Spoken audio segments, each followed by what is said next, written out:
বিশাল একটা বিজয় হয়েছে আমাদের। এই বিজয়ে আওয়ামী লীগের কফিনে শেষ পেরেক লাগানো হয়েছে।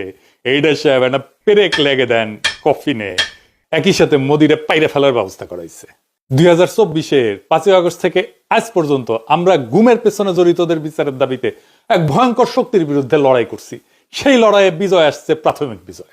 প্রথম ধাপে আমরা ওয়াকারকে পরাজিত করতে পারছি।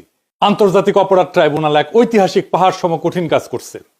জয়েন্ট ইন্টারোগেশন সেল এবং TFI task force for interrogation, এই সেলে গুম এবং নির্যাতনের 2 মামলায় মোট 30 জনকে আসামি করা হয়েছে এবং এর মধ্যে আছে ডিজিএফআই এর সাবেক অনেকগুলা পরিচালক এবং আর্মির, সেনাবাহিনীর উর্দি পড়া দুর্বৃত্তরা। তবে এই ঘটনা থেকে বাংলাদেশের মিডিয়া কারা নিয়ন্ত্রণ করে সেটা ধারণা পাওয়া গেছে।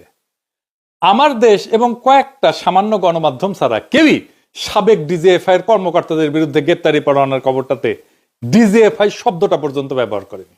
সবার শিরোনামে ছিল শুধু হাসিনা আর সাবেক সেনা কর্মকর্তাদের নাম। দেখেছেন, ডিজিএফআই এর নাম শুনলে কাপড় নষ্ট করে ফেলে।